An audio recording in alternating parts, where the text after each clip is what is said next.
आज की निजामत जहाँ पर तमाम जुमले जाकर के झुक जाते हैं, तो एक नाजिम का नाम इस वक्त नजर आता है। बड़ी संजीदगी के साथ आज की निजामत फरमा रहे हैं मौलाना मुफ्ती जो है वसीम अकरम साहब सीतामढ़ी। अल्हम्दुलिल्लाह बहुत कम जलसों में ऐसी जो है शफाफियत के साथ और बिल्कुल सादगी के साथ जो है निजामत करने का सलीका लोगों के अंदर पाया जाता है। उसमें से एक मुफ्ती वसीम अकरम साहब हैं। और आज के शायर और मुदर्रिस और मुआविन जो भी कह लीजिए कि आज के शायर तो अल्हम्दुलिल्लाह स्टेज को एकदम धमाल मचा देते हैं, लेकिन इतनी संजीदगी के साथ अशार पढ़ने वाला इस वक्त अगर कोई शायर नजर आया तो हमें हजरत मौलाना मुफ्ती ज़ियाउर रहमान साहब बड़ी सादगी के साथ अल्हम्दुलिल्लाह अल्लाह के नबी सल्लल्लाहु अलैहि वसल्लम के कलाम की जो है कलाम को पढ़ते चले गए। और बहुत जामे कलाम पढ़ा कि नात पढ़ना बहुत मुश्किल काम है। कभी कभी लोग नात के चक्कर में ईमान से भी इंसान हाथ जो है धो बैठते हैं। इसलिए बहुत ये बहुत मोहतात है।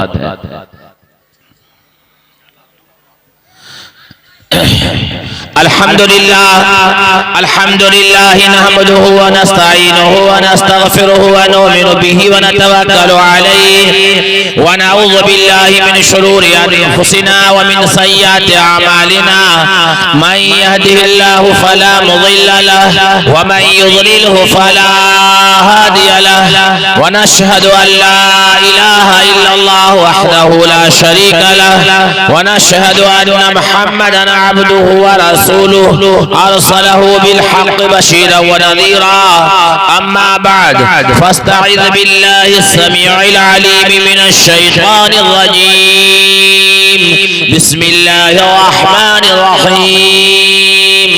लौ कान फीहिमा आलिहतुन इल्लल्लाहु लफसदता व क़ाल तआला फी कलामिहिल अज़ीम इक़रा बिस्मि रब्बिकल लज़ी खलक़ल इंसान मिन अलक़ व क़ाल तआला फी कलामिहिल अज़ीम क़ुल हुवल्लाहु अहद अल्लाहु समद लम यलिद व लम यूलद व लम यकुल लहू कुफुवन अहद। क़ाल नबी सल्लल्लाहु अलैहि वसल्लम या अय्युहन नास इन्ना रब्बकुम वाहिद व इन्ना अबाकुम वाहिद औ कमा क़ाल अलैहि सलातु वस्सलाम। क़ाल नबी सल्लल्लाहु अलैहि वसल्लम बल्लिगू अन्नी वलौ आया सदक़ल्लाहुल अज़ीम।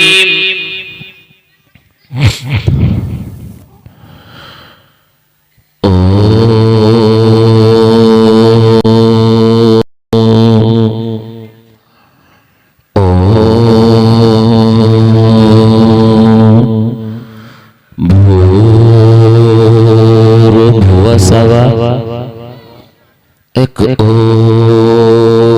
ओंकार सतनाम करता पुरख निर्वय निर्वाह अकाल मूरत अजूनी सैभव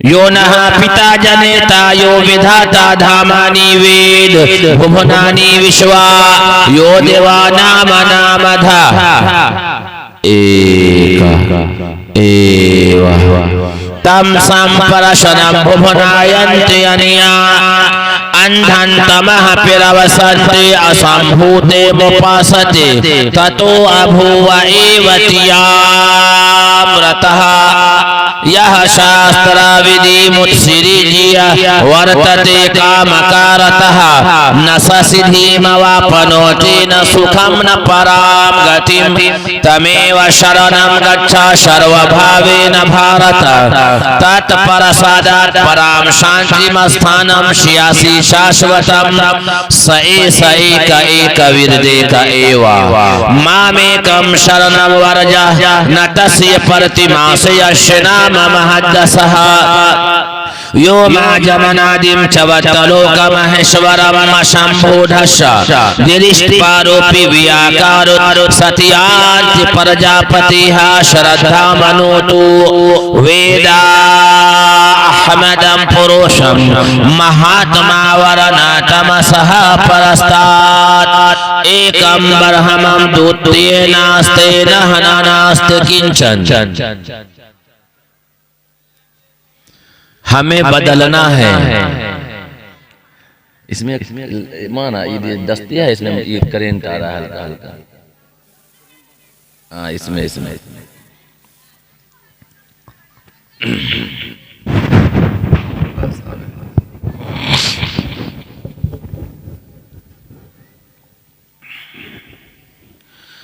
हमें बदलना है। बदलना है कि नहीं बदलना है? क्या बदलना है? बड़े समझदार लोग हैं, सीधे बदल जाना है। मौलाना अब्दुल नूर साहब ने कह दिया तो इंशाअल्लाह बदल देना है। बदलेंगे ना इंशाअल्लाह? बदलेंगे। हमें बदलना है। हमें बदलना है उम्मत के नौनिहालों का मिजाज। हमें बदलना है उम्मत के नौनिहालों का मिजाज। बिन तराशे हुए हीरे हमें अच्छे नहीं लगे। फुर्सत लिखना नहीं आता तो मेरी जान पढ़ाकर, अल्लामा इकबाल ने कहा लिखना नहीं आता तो मेरी जान पढ़ाकर हो जाएगी तेरी मुश्किल आसा कुरान पढ़ाकर। पढ़ने के लिए अगर तुझे कुछ न मिले तो चेहरों पे लिखे दर्द के उन्वान पढ़ाकर। लारैब तेरी रूह को तस्कीन मिलेगी। लारैब तेरी रूह को तस्कीन मिलेगी तो कुर्ब के लम्हात में कुरान पढ़ाकर। और आ जाएगा इकबाल तुझे जीने का करीना तो सरवरे कौनैन के फरमान पढ़ाकर। जमाना जानता है, जमाना जानता है किसका दामन चाक कितना है। मौलाना वसीम साहब, जमाना जानता है किसका दामन चाक कितना है। तेरे बदनाम करने से कोई बदनाम क्या होगा। मेरे मोहतरम और मुअज़्ज़ज़ स्टेज पर जलवा फरोज़ उलमाए किराम और शुराए इज़ाम और खूबसूरत सामाईन इज़ाम, पर्दा नशी हमारी माँ और बहनें, और आज की इस सभा में आए हुए हमारे सनातन धर्मी भाइयों, बिरादराने वतन भाइयों, कोई तो है। आपसे हम पूछेंगे, आपको बोलना है जी इंशाअल्लाह। आज 16 तारीख है। 1 फरवरी से अब तक के 16 फरवरी तक यानी 16 मार्च तक 5 घंटे सोना नसीब नहीं हुआ। मुसलसल अल्लाह बजा रहा है, मैं बज रहा हूँ। कब तक के अल्लाह बजाएगा वो अल्लाह जानता है, मैं नहीं जानता। आपको बोलना है कोई तो है, जब चाहता है भेज देता है और जब चाहता है बुला लेता है। कोई तो है, जब चाहता है भेज देता है और जब चाहता है बुला लेता है। वो कौन है? अल्लाह है।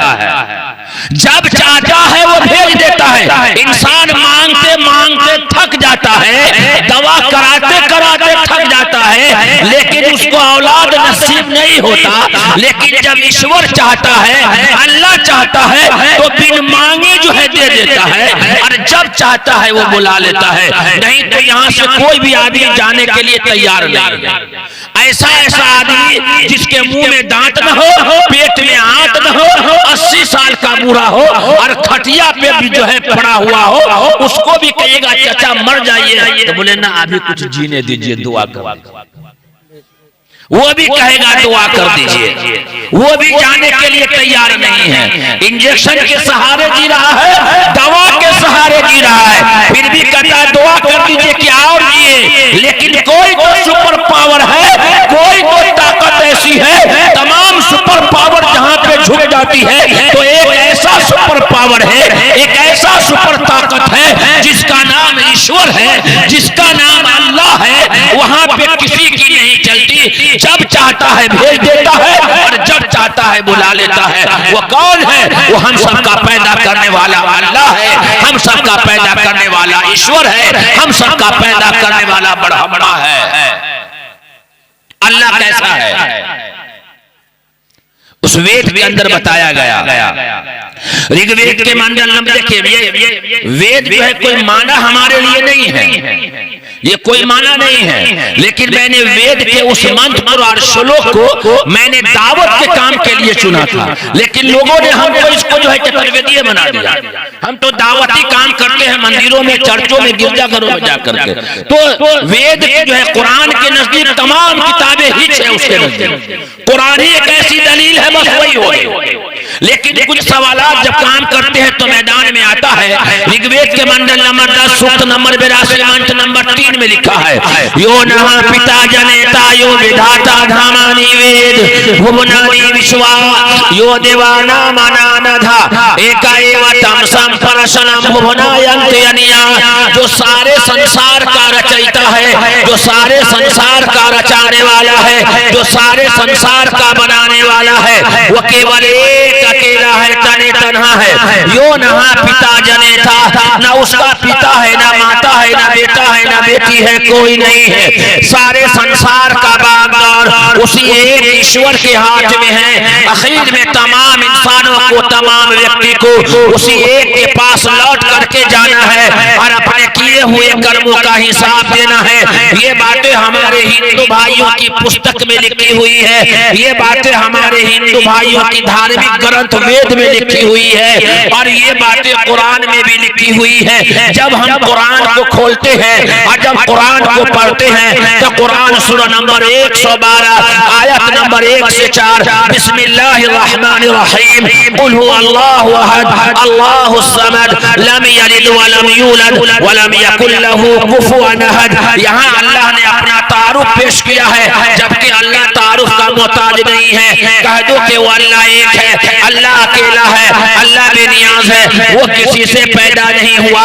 ये बातें अल्लाह की पहचान अगर कराई जाएगी, अल्लाह की बातें अगर बताई जाएगी तो आप अल्लाह की बातें अगर बताई जाएगी, नबी की बातें अगर बताई जाएगी तो किसी स्कूल और कॉलेजों में नहीं बताया जाएगा, किसी मकतब में और किसी फैक्ट्रियों में नहीं बताया जाएगा, दिल्ली बम्बे के मार्केटों में नहीं बताई जाएगी।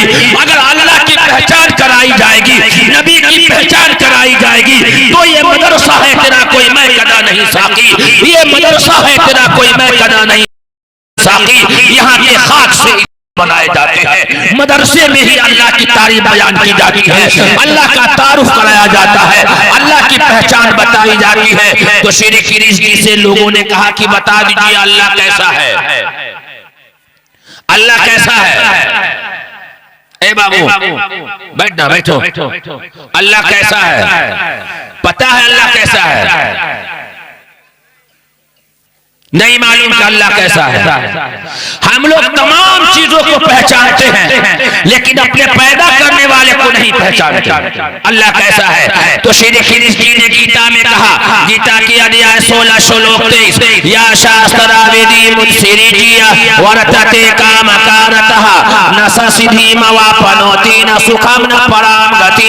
कि जो व्यक्ति, जो इंसान इस धरती पर शास्त्र प्रमाण को त्याग करके शास्त्र वेदी को छोड़ करके मनमानी जिंदगी बिताता है, मनमानी जिंदगी गुजारता है, तो ऐसा व्यक्ति न इस दुनिया में सुख पाएगा। जो लोगों के साथ भेदभाव करता है, लोगों के साथ ऊंच नीच करता है, किसी के बेटी बहू पर बुरी निगाह डालता है, लोगों के साथ अत्याचार करता है, लोगों के साथ मारपीट करता है, नीच और ऊंची जात का आदमी जो है करता है, तो ऐसा व्यक्ति ने इस दुनिया में सुख पाएगा। न सुखम न पराम गतिम, जब पराम निकलने के बाद सुख पाएगा। तो श्री कृष्ण जी के साथ जो लोग रहते थे, उसने कहा कि हमें शांति कहाँ मिलेगी, हमें सुख कहाँ मिलेगा? तो श्री कृष्ण जी ने गीता में कहा, तमेव शरणम गच्छ सर्वभावेन भारत तत्परसादात् पराम शांतिम स्थानम स्यासि शाश्वतम। हर प्रकार से तू उसके शरण में चला जा। आज हम लोग भी कभी कभी जब परेशान होते हैं, चारों तरफ से सब रास्ते जब हमारे बंद हो जाते हैं, तो हम लोग कहां जाते हैं मालूम है? ए बाबू साहब, जब चारों तरफ से रास्ते हमारे बंद हो जाते हैं और जब हम परेशान में घिर जाते हैं तो कहां जाते हैं? मौलाना के पास। मौलाना साहब, हमें जो है सुकून नहीं मिल रहा है, हमें शांति नहीं मिल रही है, कोई दवा बता दीजिए या कोई दुआ बता दीजिए जो हमारे जिंदगी में शांति आ जाए, हमारे जिंदगी में शांति आ जाए, हमें सुकून मिल जाए। तो वही मौलाना कुरान में कहते हैं, अल्लाह कुरान में कहता है, अला बिज़िक्रिल्लाहि तत्मइन्नुल कुलूब, अल्लाह का जिक्र करो, कुरान की तिलावत करो, तुम्हारे दिल में सुकून मिल जाएगा, तुम्हारे जिंदगी में सुकून आ जाएगा।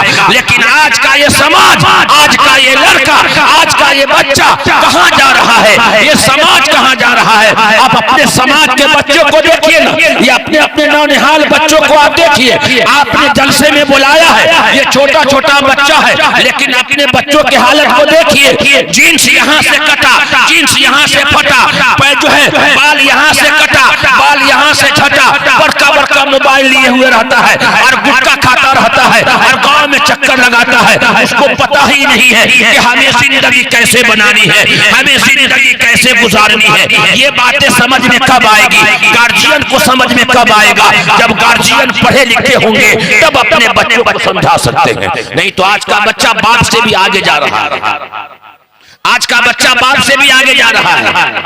बेटी माँ को चकमा दे करके कहां से कहां जा रही है। समाज को बदलने की जरूरत है। तो वहीं श्री कृष्ण ने कहा, तमेव शरणं गच्छ सर्वभावेन भारत तत्परसादात् परां शान्तिं स्थानं श्यासि शाश्वतम।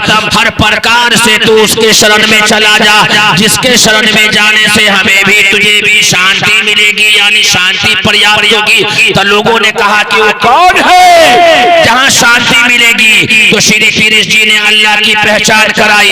नंबर 1, अब देखिए अल्लाह कैसा है, अब सुनिए अल्लाह कैसा है।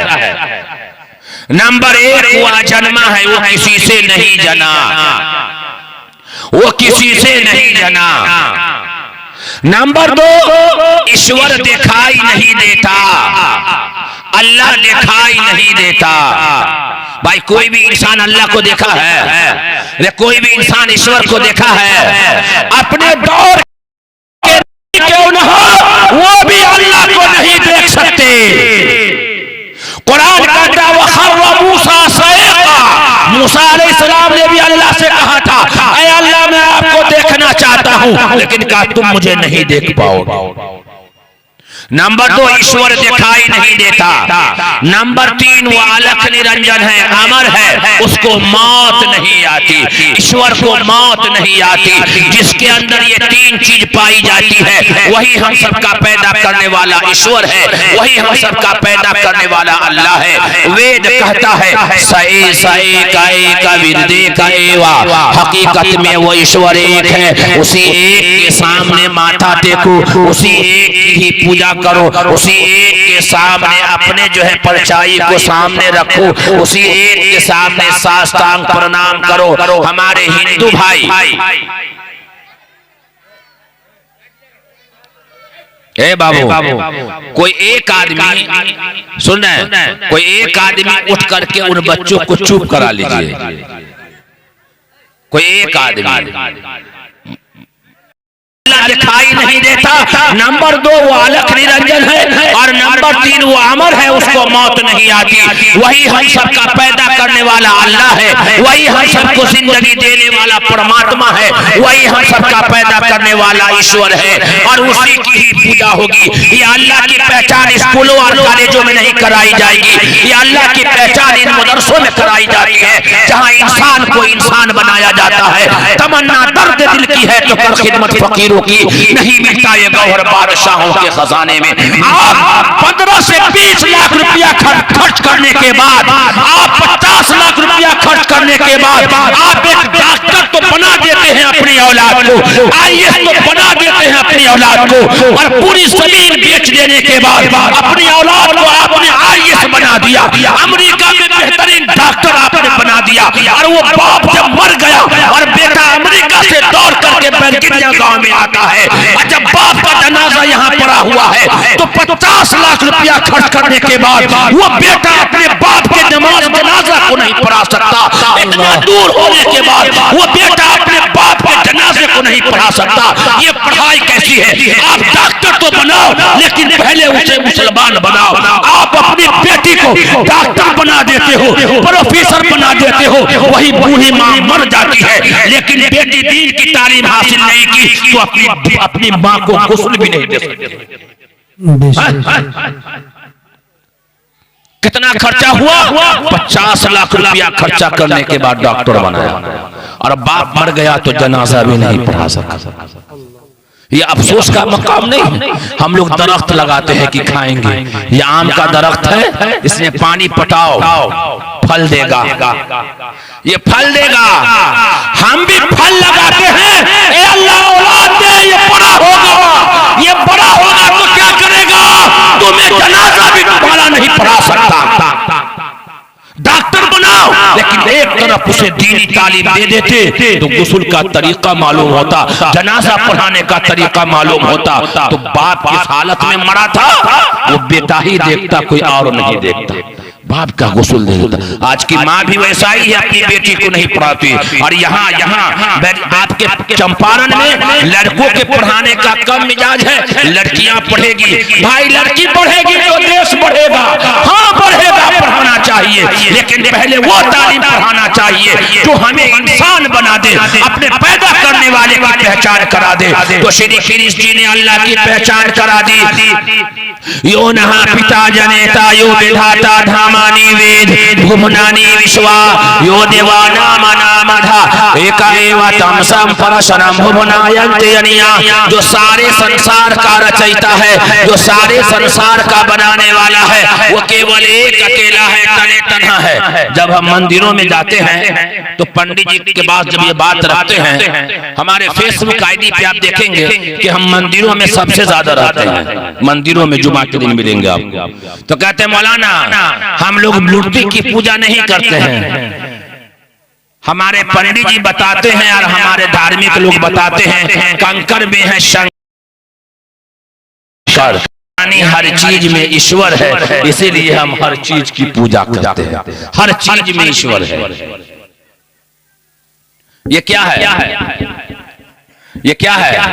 देखिए पॉइंट की बात लीजिए, आप हल्ला नहीं कीजिएगा,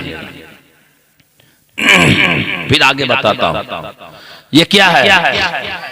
देखिए ये कहा तो धीरे बोला और ये देखा तो सब जो जोर से बोला। ये क्या है?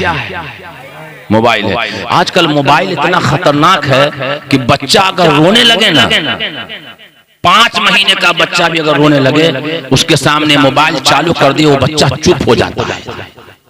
एकदम इतना होशियार बच्चा आ गया आज के दौर में। और माँ बाप भी बड़ा होशियार, माँ भी बड़ी होशियार है। जहाँ बच्चा परेशान करने लगा, कोई न कोई सीरियल लगा करके बेटा के सामने बैठ करके खुद देख रही है।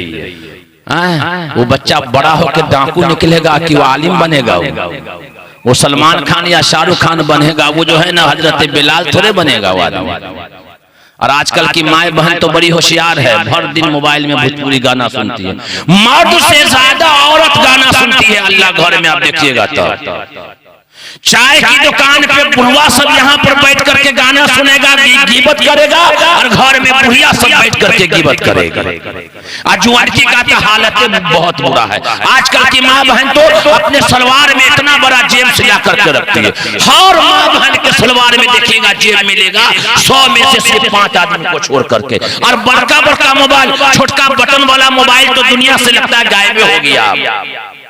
और बुर्का पहने हुई है, मार्केट में जा रहे हैं, सिक्का बाजार में, बीच बाजार में किसी ने घंटी बजा दिया, बुर्का के अंदर से हाथ उठा करके मोबाइल निकाली, जाने माना सलाम अलैकुम। बाप रे बाप, कौन है वहां कुछ पता नहीं है साहब।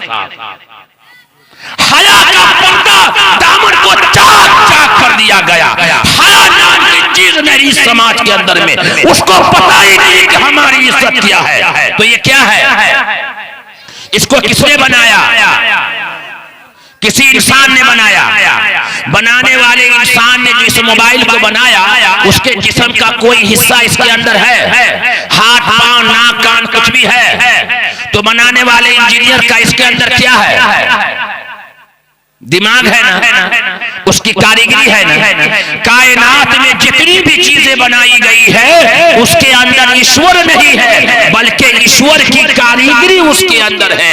इसलिए पूजा बनाने वाले की होगी, जिस चीज को बनाया गया है उसकी पूजा नहीं होगी, जो बनाया है उसकी पूजा होगी। तो इस संसार में सबसे बड़ा अगर कोई है तो हम सबका पैदा करने वाला अल्लाह है, हम सबका पैदा करने वाला ईश्वर है।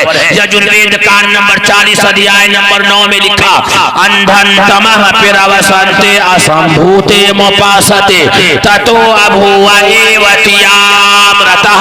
जो लोग पेड़ की, पौधा की, हवाओं की, सूरज की, मिट्टी की, आग की पूजा करते हैं, जो लोग पेड़ की, पौधा की, हवाओं की, सूरज की, मिट्टी की, आग की पूजा करते हैं, वो घोर अंधकार में गिरेंगे और उससे भी गहरे नरक में वो गिरेंगे। जो अपने हाथ से बनाई हुई चीजों की पूजा करते हैं, यानी मूर्ति की पूजा करते हैं, वेद ने कहा न तस्य प्रतिमा से यस्य नाम महद्दसः, उस ईश्वर की कोई मूर्ति नहीं है, उसका कोई ढांचा नहीं है, वो निराकार है, वो प्रकाश है, वो रोशनी है, वो दिखाई नहीं देता। ये प्रचार करेगा कौन, ये काम करेगा कौन? अब कोई उम्मत नहीं आएगी, अब कोई नबी नहीं आएगा। जब अल्लाह के सच्ची किताब से पूछते हैं, अल्लाह की मुकम्मल किताब से पूछते हैं, रास्ता दिखाने वाली किताब से जब पूछते हैं, तो अल्लाह कुरान में कहता है कुंतुम खैरा उम्मतिन उखरिजत लिन्नास। ये काम करने वाली कौम ये है, लेकिन ये कौम कहां जा रही है? आप देख लीजिए, देख लीजिए अपने समाज को। जिस कौम के बारे में कहा तुम बेहतरीन उम्मत हो, तुम लोगों के भलाई के लिए निकाली गई हो, इस कौम का एक एक बच्चा आज नबी की शरीयत से दूर है, अल्लाह के दीन से दूर है, अल्लाह के अहकामात से दूर है। ये कौम जिसके अंदर सबसे पहले के लिए कहा गया इक़रा बिस्मि रब्बिकल्लज़ी खलक़, पढ़ो, अपने रब के हुक्म से पढ़ो। एक ऐसी किताब पढ़ने के लिए बताया गया जो अंधेरों से निकाल करके रोशनी की तरफ लेकर के आ गई है।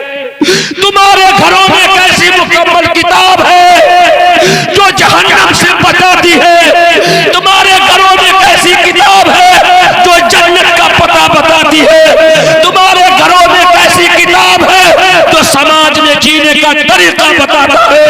तुम्हारे बीच एक ऐसी किताब है जो तिजारत करने का तरीका सिखाता है। तुम्हारे बीच एक ऐसी किताब है जो छोटे बड़ों की तमीज को सिखाता है। तुम्हारे पास एक ऐसी मुकम्मल किताब है जो अखलाकियात को बनाता है। तुम्हारे बीच एक ऐसी किताब है जो हराम और हलाल की पहचान कराता है। लेकिन आज मुसलमान कुरान पढ़ता है कब? जब नानी मर जाए तब, मियाँ बीवी में झगड़ा हो तब, लाओ कुरान खाओ कसम, और किसी को जिन्नात भूत पकड़े तब लाओ कुरान भगाओ शैतान। अगर कोई ना मरता हो तो मुफ्ती ज़ियाउर रहमान को बुलाओ, सूरह यासीन पढ़े मर जाए। हाँ बस, अब रमजान आया है ना, कुरान शुरू होगा, घर से निकलेगा, माँ बहन भी निकालेगी घर में से कुरान, और वो तस्बीह निकालेगी जो बाप ने जहेज में दिया था, वो तस्बीह निकलेगा रमजान में। मखमल के डब्बा में बाप जो लाल कलर में पैक करके दिया था कुरान शरीफ, ये रमजाने में निकालेगी। ये नमाजियों का सैलाब आने वाला है, नमाजियों का सैलाब आने वाला है। पता चला है 23 मार्च को रमजान आने वाला है। नमाजियों का सैलाब आने वाला है। पता चला है 23 मार्च को रमजान आने वाला है। जो पूरे साल नमाज नहीं पढ़ता ना, वो भी रमजान में ताला तोड़ता है नमाज पढ़ने। कुरान कब खोलते हैं? जब दादी मर जाए तब, नानी मर जाए तब, मियाँ बीवी में झगड़ा हो तब, ला कुरान को आवश्यकता।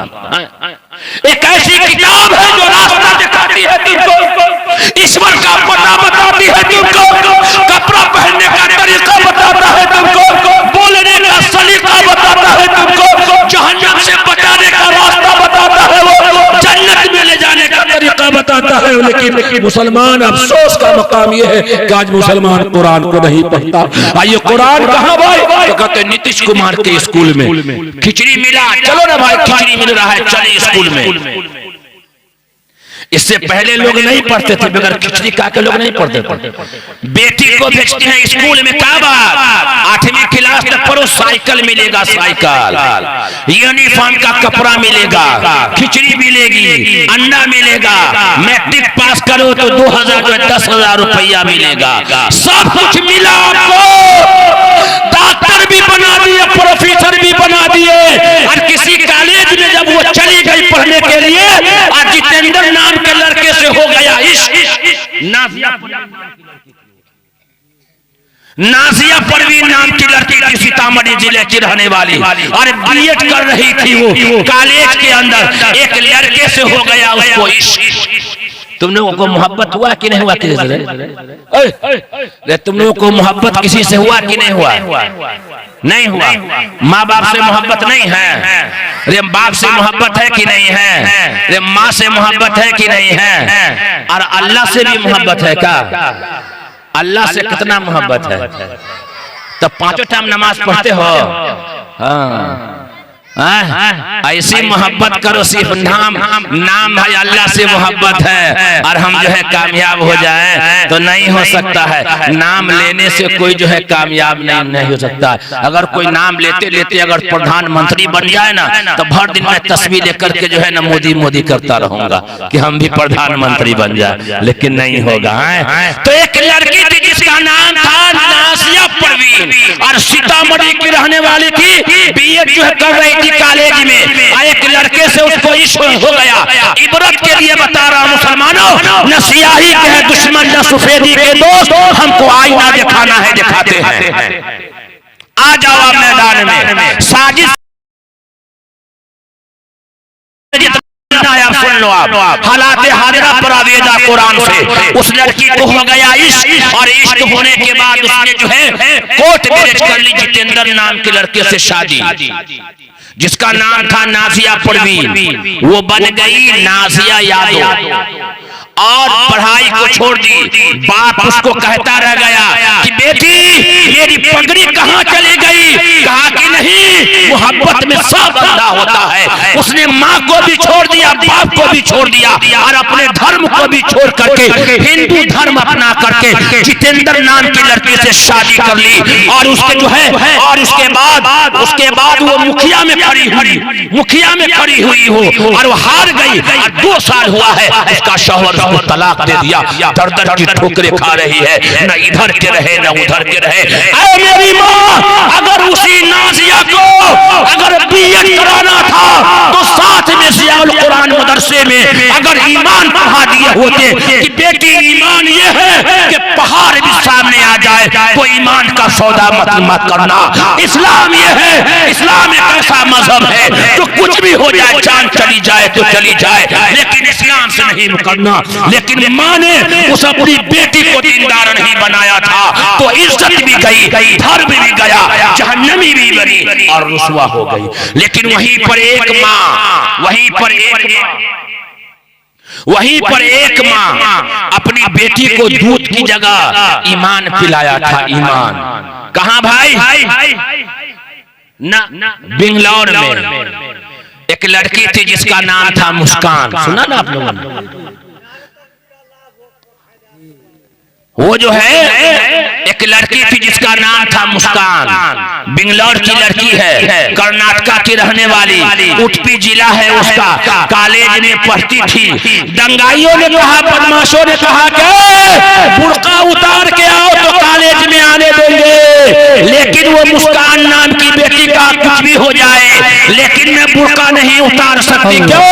उसकी माँ ने उसे बुर्का जो है पहनाया था, बुर्के की बात को बताया था, तौहीद को बताया था, पर्दा को बताया था। दंगाई जो है रहते रह गए। दंगाई कहा कि नहीं, तुझे बुर्का उतार करके आना है, लेकिन मुस्कान के चेहरे पे शिकन नहीं आई। दंगाइयों ने नारा लगा दिया। मुस्कान जो कॉलेज के कैंपस में चली जाती है और दंगाई जय श्री राम का नारा लगाता है, और मुस्कान अपनी जुबान से अल्लाहू अकबर का नारा लगाता है। ये है ईमान, ये है तौहीद। जान चली जाए तो चली जाए, लेकिन पर्दा न हटे। मैं ये नहीं, हमारे मौलाना जियाउर रहमान साहब ने रास्ते में कहा मुफ्ती साहब कि मौलाना कोई ऐसी तालीम हमें आप अपना दे दीजिए जो हमारी बच्ची और बच्चियां दोनों तालीम हासिल करें। हम लोग मना नहीं करते हैं कि डॉक्टर मत बना, प्रोफेसर मत बना, लेकिन ऐसी तालीम मत दो तो जहां चले वहीं खड़े खड़े लड़के सब पेशाब करने लगे। देखिए ना ये नौजवान जहां चाहेगा वहीं शुरू हो जाता है। एक मुरी साहब मदरसा के बच्चे को आपने खड़े खड़े पेशाब करते नहीं देखा हुआ, टोपी कुर्ता जो मदरसा में पढ़ता होगा, बता दीजिए ना आप हमको। हाँ, नाबालिग छुटका होगा 5 साल का 6 साल का अलग, लेकिन 9 साल से लेकर के ऊपर के मदरसा के एक भी बच्चों का बता दीजिए जो जहां तहां खड़े खड़े पेशाब करता हो, नहीं मिलेगा आपको। क्यों? ये मदरसा है तेरा, कोई मैं कदा नहीं साकी, यहाँ के खाक से इंसान बनाए जाते हैं। तो मैं एक लेकर के जा रहा था के अंधन तमह पिरवसंते असंभूते मुपासते ततो अभुव एवतियामृतः। जो लोग पेड़ की, पौधा की, हवाओं की, सूरज की, मिट्टी की, आग की पूजा करते हैं वो घोर अंधकार में गिरेंगे, और उससे भी गहरे नरक में वो आदमी गिरेंगे जो अपने हाथ से बनाई हुई चीजों की पूजा करते हैं, यानी मूर्ति की पूजा करते हैं। वेद ने कहा न तस्य प्रतिमा से यस्य नाम महद्दसः, उस ईश्वर की कोई मूर्ति नहीं है, उसका कोई ढांचा नहीं है, उसका कोई स्टेचू नहीं है, वो निराकार है। वेद कहता है हकीकत में वो ईश्वर एक है, उसी एक के सामने माथा टेकना है, उसी एक के सामने साष्टांग प्रणाम करना है। तो सब पैदा करने वाला ईश्वर एक। और ये हिंदू भाई है कौन? ए भाई, ये हिंदू भाई है कौन? आओ ना, ये हिंदू भाई है कौन? देखिए, हम आपको सवाल के साथ में जवाब भी दे रहे हैं, लेकिन आप थोड़ा सा बोलिएगा तब ना, थोड़ा सा आप बोलिए, थोड़ा सा हम बोले, तब ना थोड़ा सा मजा आएगा। मोहब्बत एक के तरफ से नहीं होती है, थोड़ा तुम कदम बढ़ाओ, थोड़ा हम कदम बढ़ाओ। एक आदमी खूब नमाज पढ़े, अल्लाह अल्लाह करे, और अल्लाह उसको कुछ न दे तो आदमी घबरा जाएगा, भाई इतना करते हैं लेकिन कुछ नहीं मिलता है। लेकिन जब आदमी जब अल्लाह का हो जाता है तो अल्लाह उसको सब कुछ धीरे धीरे देने लगता, नहीं देता है। आप नमाज पढ़िएगा तो क्या मिला, जैसे नमाज पढ़ के निकलिएगा ना दिल को सुकून मिल जाता, नहीं मिलता है एकदम सुकून। तो मिला कि नहीं मिला? ये मिलता है, ये अल्लाह देता है। सही में दिल का सुकून अगर मिल गया तो सबसे बड़ी दौलत मिल गई, याद रख लीजिएगा। ये हिंदू भाई है कौन? आज मीडिया के जरिए से जो पैगाम दिया गया है कि ये हिंदू मुसलमानों का दुश्मन है और मुसलमान हिंदू का दुश्मन है, ये गलत पैगाम दिया गया है। ये मीडिया के जरिए गलत पैगाम दिया गया है। ये हिंदू भाई हमारे जो है गैर नहीं है, ये हमारे अपने हैं। सबसे पहले आने वाला इंसान, ईश्वर ने जिस इंसान को सबसे पहले स्वर्ग में बनाया, जन्नत में बनाया, और बना करके आदम अलैहिस्सलाम को इंडिया के धरती पर भेजा, तो सबसे पहले आने वाला इंसान है आदि मानो। उसको अरबी में कहते हैं आदम अलैहिस्सलाम, संस्कृत में उसको कहते हैं आदि मानो। तो ये इससे पूरी दुनिया चली। आदम अलैहिस्सलाम सबसे पहले इस धरती पर आए, वो हम सबके माता पिता हैं, वही हम सबके माता पिता हैं। तो एक माँ बाप की औलाद आपस में दुश्मन कहलाती है, भाई भाई कहलाती है। तो ये हिंदू भाई है कौन? देखिए ना, ये हिंदू भाई है कौन? रे एक आदमी के पास 5 गो बेटा हो और उसका एक बाप हो तो सब भाई भाई होगा या दुश्मन होगा? पूरे दुनिया में जितने भी इंसान है उसके बाप का नाम क्या है? आदम अलैहिस्सलाम। तो पूरे दुनिया में जितने भी लोग हैं वो हमारे भाई हैं कि दुश्मन है? ये हिंदू भाई हमारे दुश्मन नहीं है, ये हमारे भाई हैं। और इसी भारत की धरती पर जब अंग्रेजों ने कब्जा जमाया था और भारत के लोगों को अपना गुलाम बनाया था, तो हिंदू और मुसलमानों ने दोनों मिल करके आजादी की ऐसी लड़ाई लड़ी कि अंग्रेजों के छक्के छोड़ा दिए और भारत को अंग्रेजों से आजाद कराया। तो अल्लामा इकबाल ने कहा सारे जहां से अच्छा हिंदू सिता हमारा, हम बुलबुले हैं इसकी ये गुलसिता हमारा। तो ये हिंदू भाई हमारे भाई है, और ये बात हम नहीं कहते हैं। आखिरी नबी जनाब मोहम्मद रसूलुल्लाह सल्लल्लाहु अलैहि वसल्लम ने फरमाया, अंतिम संदेशता ने ये बात कही, या अय्युहन्नास इन्ना रब्बकुम वाहिद व इन्ना अबाकुम वाहिद, कि तुम सबका रब एक है और तुम सबका बाप एक है। तो ये हिंदू भाई हमारे भाई है, इनसे मोहब्बत करना है, इनसे भाईचारा बना करके रखना है, इनसे मुलाकात करनी है। अब आइए, जो पैदा करने वाला हम सबका रब है वही हमारा हम सबका पैदा करने वाला रब है। जो हम सबका पैदा करने वाला ईश्वर एक है, हमारा बाप आदि मानो एक है, और हमारा धर्म भी एक है। आप लोग बैठे इत्मीनान से बैठिए, इत्मीनान से बैठिए। बारिश हो रही है। धर्म हमारा है, वही धर्म हमारे हिंदू भाई का है। आदम अलैहिस्सलाम जब सबसे पहले धरती पर आए हैं तो ईश्वर ने उसको धर्म दिया। उस धर्म का नाम है संस्कृत में सनातन धर्म। सनातन धर्म का माना ये है सीधा आकाश से आया हुआ धर्म, और इसका एक नाम और है शाश्वत धर्म, जो आगे भी हमेशा रहेगा। सनातन धर्म को और शाश्वत अरबी में कहना चाहे तो आपको कहना पड़ेगा ज़ालिका दीनुल क़य्यिम वलाकिन अक्सरन नास ला यालमून। इस्लाम धर्म के भी कई नाम बताए गए हैं, जिसमें से एक है दीन क़य्यिम, यानी सबसे पुराना।